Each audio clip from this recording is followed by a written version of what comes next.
Bill, Yeah. did you know that Newport Beach has 2 piers? 2? I thought it was 3. Well, maybe at one time, but that must be the Lost Pier you're thinking of now. Oh, okay. I've got one for you. What? Do you know that Newport Beach has like 30 miles of white sandy beaches? Oh my gosh, that cannot be 30 miles. That's a long way.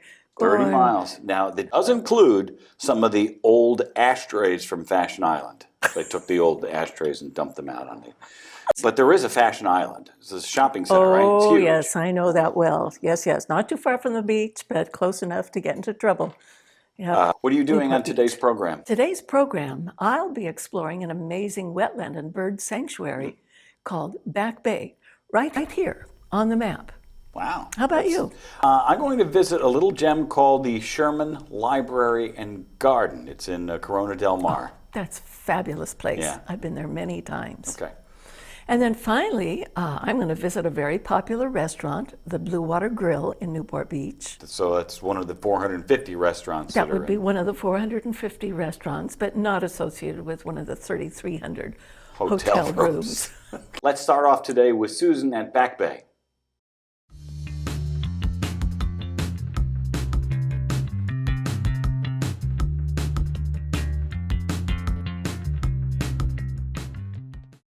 I'm here today in Newport Beach with my good friend Barbara Greer, who's going to fill us in on everything about bird watching. So Barbara, welcome. We're so happy to have you with us today. My first question is, where are we? Where are we really? We're in the upper Newport Back Bay, which is an estuary. All right, tell me what an estuary is again. Well, estuary is an extremely important habitat for many different animals and crustaceans, invertebrates, fish, birds, because it has such a unique formation. There's freshwater meeting saltwater, and that forms many different habitats for these creatures. And the birds love that. Especially the birds that breed in the Arctic. They will come back in the winter. They come here? Yes. Oh, who knew? Oh, so this is a very special place. Now, when I look around here, I mean, it really does look so desolate, but I think there's a low tide going on right now. Is that right? This is low tide. So high tide, it will be a whole different terrain we're looking at, and the birds will just flourish even in that terrain too. Kind of environment. Barb, how did you get started in bird watching? Primarily listening to the birds in my backyard.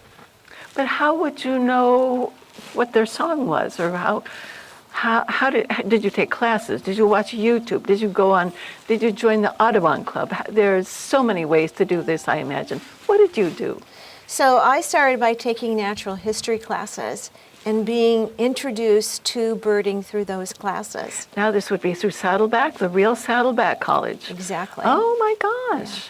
Yeah. And I found out through other students and other leaders in our class that Sea and Sage Audubon has an educational program that is absolutely outstanding. Oh, good to know. We have a teacher who has been teaching for many, many years, who has actually recorded the sounds of the birds that we find in Orange County. Mm-hmm. Her husband was an amazing photographer, and she has digitized our classes. So I've been studying with her for 7 years. Oh my goodness, I had no idea. Yeah. Now your studying often takes you to other places around the world too. Tell us a little bit about that. Well, mostly what I study is the birds that we would see in Orange County or in the western United States. All right. But I have traveled to other places around the world, and whenever I go, I always contact a birding guide and see the birds I can in those countries too. Oh, that's wonderful. Barb, what kind of birds can we expect to see here? On our way in, we saw the osprey nest, which was constructed about 1996 with the hope that ospreys would come back to the upper Newport Bay. And sure enough, it took 10 years Really? But a pair of osprey came and they started nesting and having babies. So we have osprey again in the upper Newport Back Bay. Now, the nests, I thought it was very interesting. I think of ospreys as nesting in trees, but this was a special structure that was built just for them. Right. And that they have no problem with being way out there in the open with everything else, but that's just what they do. They do like that. Oh, it was fascinating. Now, what other kind of birds do we see here? Well, this time of year, this is May, so many of the birds that are here in the winter are up in the Arctic breeding. So in the fall, they'll come back and they'll be here all winter. So we'll have a large amount of beautiful, amazing shorebirds. Right now, we have birds of the chaparral. We have birds, flying bird. What is it doing? It's kiting. Why? And it's a kite. What? It's yeah, It's just sailing. It's a kite. It's called kiting.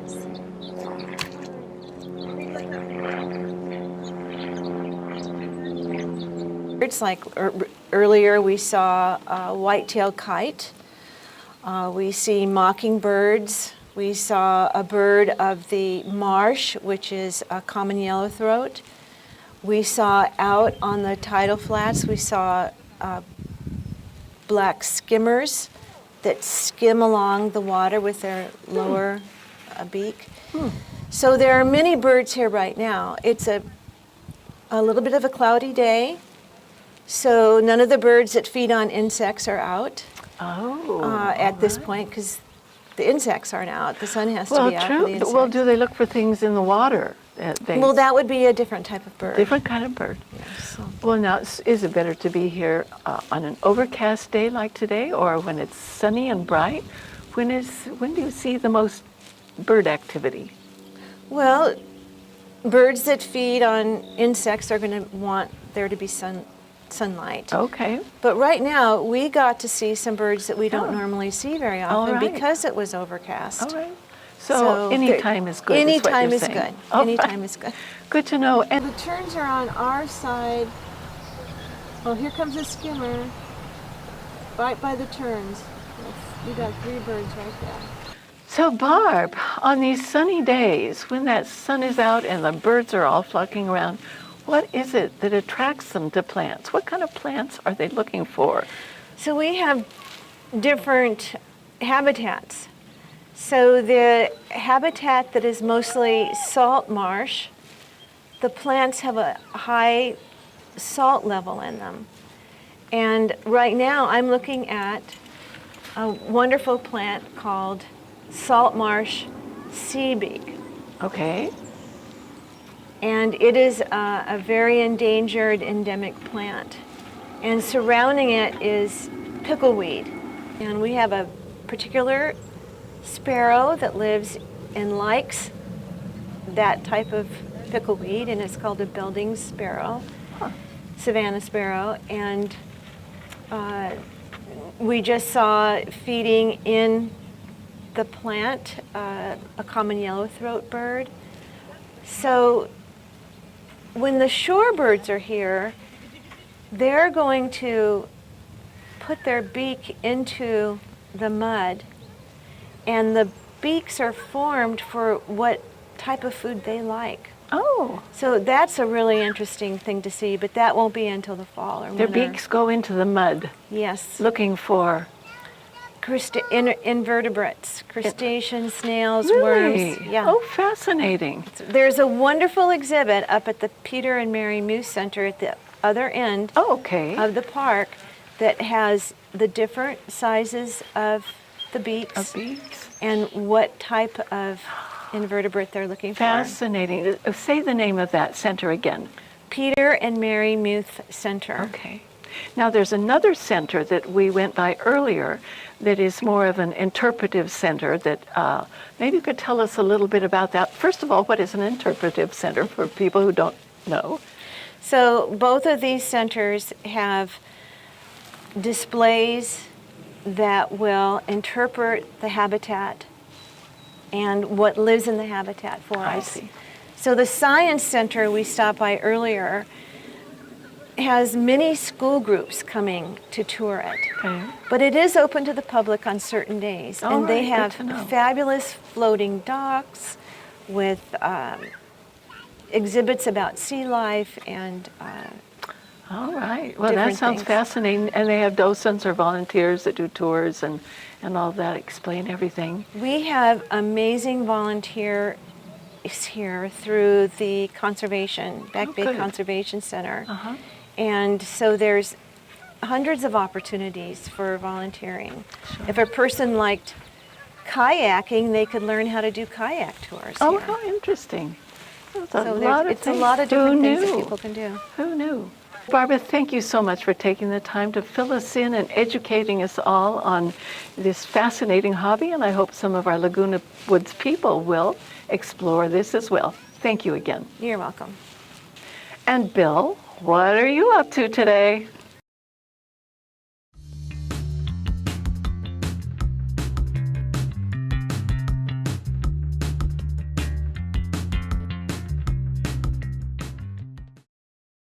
Thank you, Susan. I'm here with Catherine Gresh. Thank you very much for joining us. We are at the Sherman Library and Garden here in basically Newport Beach. And I can end this interview right now just by saying, wow, this place is amazing. It is. Now, it's the library and garden, which came first, the library or the garden?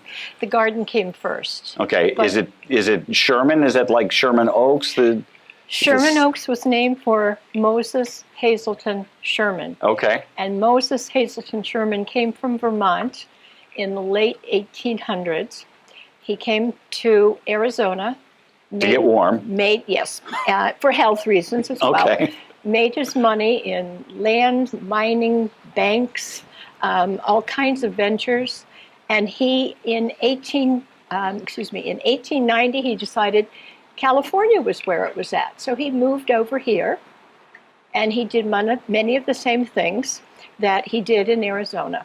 But did he develop the gardens? No, he had nothing to do with it at that point.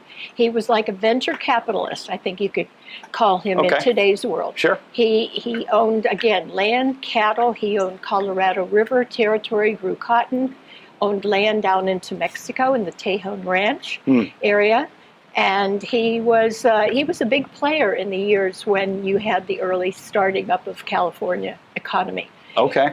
And in 1914, he found himself in need of a secretary, an aide. And he went to the Mission Inn, which is in Riverside, and he had a friend there, Miller, who was his friend. And he came across Arnold Haskell. He was very taken by Arnold. And he asked him to come work for him because he needed some assistance. Oh. Now, this is about the time income tax is coming into being. So he needed assistance. And Arnold was his right hand through the end of his life. So Arnold was the guy with the garden. Arnold was the Okay. garden lover. Okay. And there That had to was- be a that garden was lover his here idea. somewhere. Yes, it Yeah. wasn't Sherman, and Sherman's daughters were not interested in taking over any of his enterprises after he passed away in 32. Okay. So there's Arnold Haskell, who is stepped into that role, and he created the Sherman Foundation in 51, Okay. and it is what is creating what we have today. Catherine, you talked about the tours. Take us on a little tour, vocally, a little Okay. voiceover. All right. Normally, when a group comes in, they come in the front gate or the back gate, and we have a rendezvous point in the tea garden. The tea garden was the first developed Okay. by Arnold Haskell, and it's gone through some changes. Currently, it has a wonderful fountain collection, and it is the setting for weddings. You can reserve the gardens for a wedding event. And so that would happen in the tea garden. And in that particular garden, you're going to find a very subtle color palette. I We noticed. have a lot of fuchsias. Yeah. We have beautiful, currently blooming Brunfelsia. Of course, I would call it purple. They are purple, lavender, and white, and they change color over time. But right now they're in full bloom. And so there's a great backdrop for any color scheme that Sure. any bride would choose. Now, do the exhibits change throughout the year? The exhibits in the Adobe change. Okay. And we'll talk about the Adobe. We can go right to the Adobe now because that would be one of our main starting points. Okay, let's is go. That gives you the history. And I've given you a little bit of the history about Moses Hazelton Sherman and Arnold Haskell and how they met and began this collaboration. So from the tea garden, where do we go? From the tea garden, we go down some steps. The steps have been arranged with small hens and chicks is the name of the echeveria that are planted underneath the steps. So that's a focal point. And then we turn to the right and we go to the Adobe. Okay. Now the Adobe is the house that was built originally in 1940 by a family who lived Which was a here. residence. Okay, yeah. It was a residence. A family of 4 lived here. And From there, we go to... from there we would go through the rear entrance that is in the Adobe now to the library. Okay. And the library, as I said, is not open now because of COVID, but it's about a 3-story structure. It faces on the Pacific Coast Highway. Wow. And there's a downstairs level, which is the working area. There's a main level, which is mostly administrative. And then you go up a few stairs to the stacks. And the stacks are really amazing because of what they have there.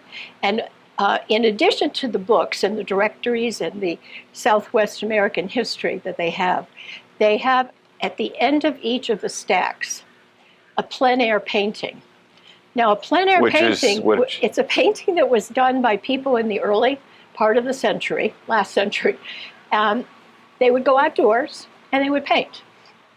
Okay. But you see that a lot around Southern California. You do. And it's a particular Southern California type of painting. It's beautiful paintings. And we have a number that are really quite valuable because Mr. Haskell also collected them. Oh, he wasn't a painter himself. No, But okay. no. But he appreciated it. Where we go from the library? We go right here where we are standing now. This is the succulent garden. And it's a very interesting developmental story as well. We have, every summer, we have interns who come. One summer we had a man named Matt Maggio who came. I mentioned him because he is solely responsible for creating and maintaining this garden. Wow. Singly responsible. Matt has taken 1,200 square feet and turned it into a recreation of American Southwest geography. Now, how big is the garden itself? I mean, it's a couple acres, isn't it? It's a couple acres. It's 2.2 acres. And so this is 1,200 square feet. And what he has tried to do was develop a new plants from the New World and plants from the Old World. So now we would be entering the Central Garden, which is the largest open area in Sherman Library and Gardens. And it's the one area that may change the most. Many of these areas will not change, but that one will. Okay. There are 5 main planting beds in that section, and there are plants that are changed 5 or 6 times a year. We currently are beginning to grow some dahlias, which would be the notable flower you would see today. Now, will people who know gardens and plants, will they plan tours around different plants at different times of the year? I don't know if they do that because we have something blooming constantly. Yeah. Where do we go from there? From there, we would go to the conservatory, and that is the tropical rainforest. It is kept at 75 degrees and 75% humidity. So on some very moderate warm days in California, it can be a bit much. But it's like going into a rainforest. And in that area, we have a pond, which has koi. I saw that, yeah. Some of them are about 15 years old. Wow. They can get to be quite old, but ours are not. And we also have some red slider turtles in the pond with the koi. In addition to all kinds of tropical bananas, tropical ginger, variety of different category of plants from different parts of the world. What does a membership cost? I think a membership runs in the $40 to $60 range. Annually? For a year. And it entitles you, it gives you several free admission tickets. You can have friends come and join you. And you get a newsletter that comes out advertising what's happening each month.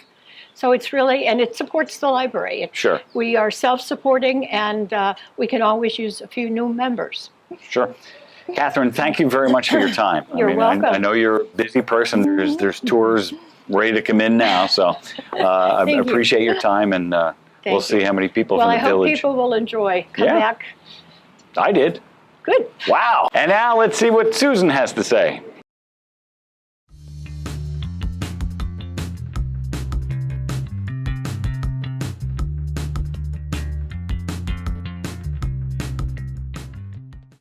I'm here today at a little gem of a restaurant in Newport Beach, the Blue Water Grill. And with me today is Ruth, the manager of the restaurant.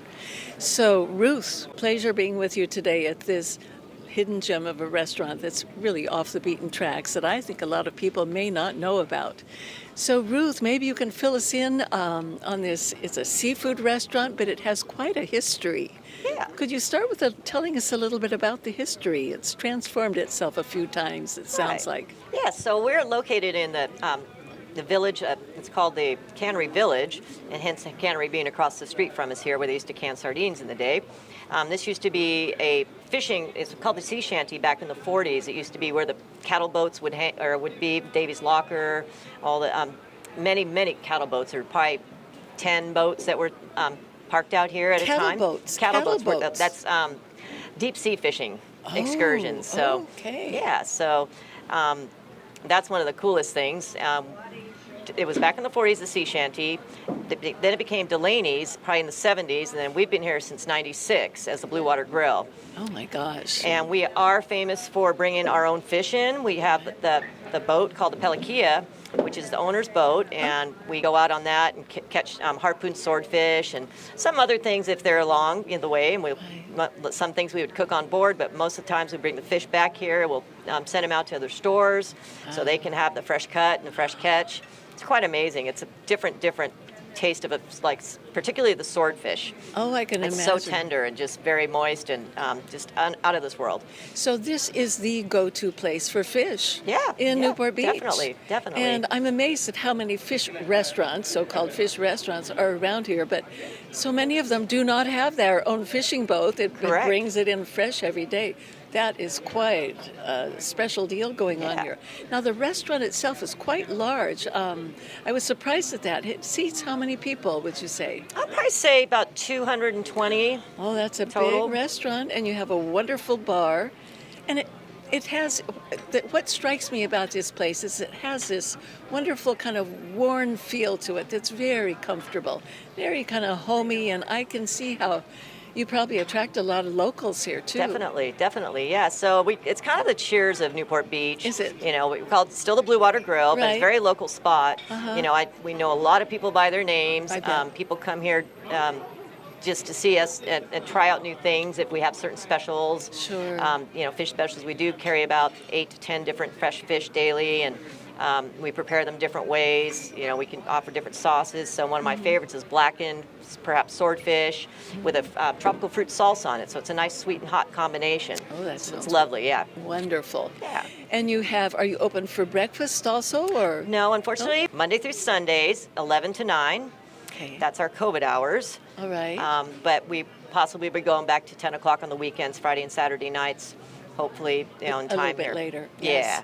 And do you have happy hours here? We do offer happy hour Monday through Thursday from 3:30 to 6:30 in the bar. Oh, that's very generous. And small plates in the bar, that Yeah. sort of thing, too. Gives you a chance Lovely. to try different items, you know, smaller portions. That way, the next Right. time you come and have a big meal, you say, yeah, I had that calamari last time. It was Yeah. delicious. I'd love to try that again. Sounds great. Yeah. And hearing about all your fresh fish and the wonderful chef, maybe you can tell us a little bit about some of the best sellers here, the most popular dishes. Yeah. So chipina is one of our favorites that people love. It's a marinara base, and it's got chunks of fish in it, shellfish, clams, mussels. It's a little bit of crab meat, some shrimp. Just a delicious. Is that always on the menu, Yes, too? yes, that's Oh, one of our fabulous. favorites. And then we also have another favorite that's very popular is a lemon pepper crusted mahi mahi. So it's a lemon pepper crusted piece of meat or fish, and it's served atop a bed of spinach and scalloped potatoes, and it's got a chili cilantro hollandaise sauce on it. Many people ask me if it's really spicy, and I say, well, it's not enough to make you break a sweat, excuse me, it's not enough to make you cry, but it might make you break a sweat. Is what I say, just to kind of. Great description. Yeah, I so, like that. yeah. That's a good one. Yes, and lunch specials. Any specials for Lunch, lunch? yeah. Well, lobster rolls turned out to be a huge hit for us, so we offer that either hot or cold with a hot buttered or cold with a mayonnaise mix. Served with a house-made potato chips Right. on a traditional lobster roll. Let's get back to some of the other luncheon specials. I understand you have a fabulous clam chowder. Yes, we do. And anything else? Well, I along guess with that, we do serve fresh sourdough bread amongst as your arrival, so it goes wonderfully with the chowder. And you make the bread here. It's par baked, but we do bake it off here. Oh, and what it's just delicious fabulous sourdough, combination. fresh hot sourdough. I bet that's Can't quite beat a it. hit. Yes, it is. And then to get here, now when we drove here today, we came on the 55, and then I'm not sure how we got here. Maybe, how would you get here Yeah, from so- the 55? So the 55 dead ends to Newport Boulevard going towards Balboa Peninsula. Right. You're going to cross over PCH. You're going to make a left on 32nd Street. Okay. A quick right on Lafayette, and then left on Lido Park Drive, and there you are. Can't miss us. Easy peasy. Oh my gosh, that's terrific to know. Well, Ruth, thank you so much for filling us in on this hidden gem. I'm sure many of our Laguna Woods residents will be storming down the doors here to get into that clam chowder and all those wonderful fresh seafood That's dishes you offer. fantastic. I can't wait to have them join us sometime. Looking forward They'll to be it. hooked. I guarantee you that. Thank you again, Ruth. Have them ask for me. I'm Ruth. We hope you enjoyed today's program about Newport Beach. We live in an amazing area, so get out and enjoy some of the beautiful places just a few miles beyond the gates.